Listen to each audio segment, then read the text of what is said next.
let's talk about what else could happen in the driver market and any wild predictions that both of us will have. Because I know you've got one that you like, and I've got one that I'm going to put my neck on the line for as well, that is a roll of the dice for one driver we've already talked about. So shall I go first? Yeah, you go first, and then I'll do my one. My theory, which kind of it actually ties on to the stuff we're talking about Ferrari, is, well, if Ferrari have the situation where they don't want to continue with Vettel because it's not working out with Leclerc, who do they then pick from the driver market? Now, the one that's been talked about a lot is an obvious choice, and actually is probably a pretty good choice, is Daniel Ricciardo. But that's not my prediction. I think that would be a very obvious choice, a very easy way to go.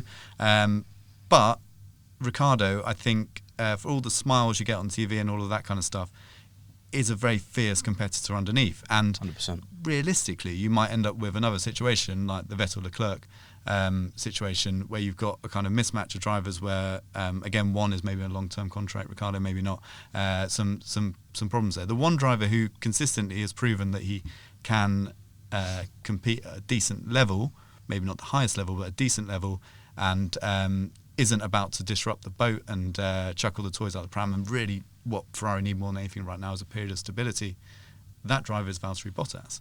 So, boom, boom, boom. Yeah, there you go. Bottas. So, and then you think, well, does that make sense? He's tied in at Mercedes. Why would Bottas leave Mercedes for Ferrari? Well, Bottas at the moment is in the shadow of Hamilton. I think if he gets beaten by him again this year, and I think he will do, sadly, then you kind of look at his career and you're like, well, staying at Mercedes for another year, are you realistically going to all of a sudden turn it around on Hamilton? Yep. The answer is probably no. So it gives him a fresh start. The other thing Ferrari could do, again, to add to that stability, which is really the thing that's missing from Ferrari and has been over the last few years, is give Bottas the one thing he's been looking for since he joined Mercedes, which is a 2-year contract. Bottas has been on these 1-year rolling deals. It's definitely got in his head. Last year it clearly got in his head because there was all the talk about Ocon coming in, and that upset him, and he underperformed at a time when he really needed to be on his game. Germany was the obvious example where he spun out and crashed. And that was right in the middle of all of that, wasn't it? I remember bang in the middle of all the chat about it. Was only that Thursday. I remember him getting about 3 Ocon questions, and it was just, you could see he was just like, the last thing he wants to be talking about is that, and the championship at that point is already slipping away from him. So I think exactly, right. And it was all kind of spiraling away. And then, that happened with Ocon being chatted about. So you give him a 2-year deal, which gives him a bit of time, gets his head in the right place.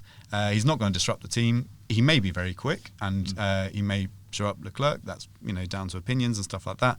But even if that happens, it's not the end of the world, because you've got 2 quick drivers in a car who aren't going to create problems. And again, back to the thing where you're like, well, Ferrari, Leclerc and Bottas, is that really the kind of headline-grabbing lineup that you want? But again, if you look at Ferrari, they don't necessarily need the super big name there to shift cars. It depends how from good the you factory. think. How good they think Leclerc is as well. They might say. And clearly they think Leclerc is star of the future, and I think they're probably right in thinking that, otherwise they wouldn't have done a 5-year contract. He was mega last year, and I think that has completely changed the perception of the short-term future at Ferrari. And that leads me into my outlandish prediction, or at least my scenario that I think comes out of this. So I don't see... Well, Vettel could stay. Like we've both talked about it. Ferrari could just turn around and say we're just going to keep Vettel, because they've always erred on that side of things before. But if Vettel wants to become that number one guy again, you can't see, unless Lewis goes to Ferrari and Vettel somehow ends up at Mercedes, that could happen. In some crazy... I mean, I can't see it, but you can never say anything's impossible. Vettel has to go to another team and be a number one driver. That was what he signed up for at Ferrari, and it was what he had at Red Bull. And it's not a criticism. When you say that to people, sometimes they say, oh, you're just knocking him. But if I was a driver, especially if I was a full-time world champion, I'd be like, I want to be number one. I've proven I deserve that. He needs the pecking order. He needs the whole lie of the land currently to change. So he needs McLaren or Renault. I would say McLaren is the most likely, especially as they're going to Mercedes in 2021. Indeed. He needs them to basically turn that top 3 into a top 4, or just join the top 3 and maybe another team drops out. Who knows? So for me right now, if I'm Zach Brown, who we know tried to sign Ricciardo before he got signed, so he's made no secret of trying to get big name drivers. For me, that's actually quite a nice option for Vettel if he wants to maybe roll the dice and potentially save his career. Because imagine he goes, and McLaren, this is then when you talk about how much money do these teams have to spend on their drivers. McLaren is the sort of name that a guy like Vettel would happily go to from Ferrari. I don't see him dropping down to another team. It's a bit like Alonso. When people say, oh, will Alonso go here? It's like, no, Alonso's not going anywhere other than a team that's steeped in history or can win him a championship, or both. That for Vettel, for me, it would be a huge roll of the dice, and it's all on what McLaren can do next year.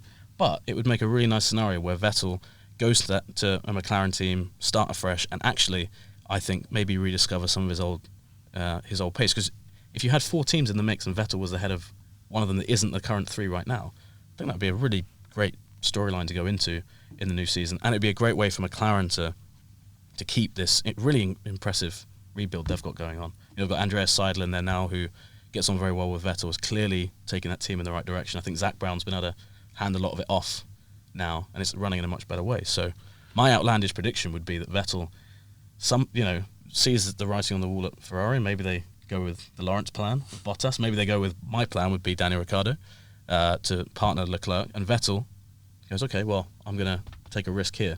2-year deal, 3-year deal with McLaren. The interesting thing there is, obviously, what would happen to Sainz or Norris, because that's actually a very, very good lineup.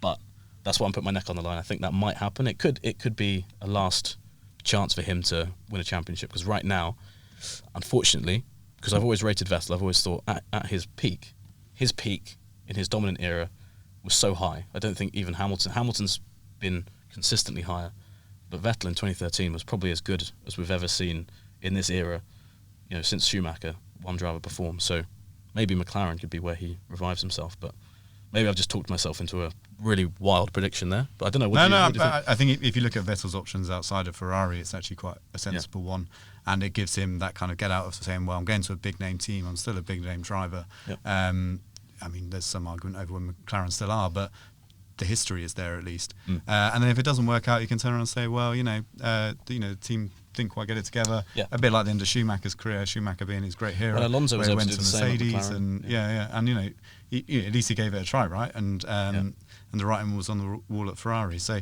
I don't think it's maybe as outlandish as you might think. And we need to create some excitement into the driver market, because actually 2 of our main things, Leclerc and Verstappen, as we mentioned at the top of the show, have signed. Thanks for watching ESPN on YouTube, and for more sports highlights and analysis, be sure to download the ESPN app, and for premium content plus live streaming, make sure to subscribe to ESPN Player.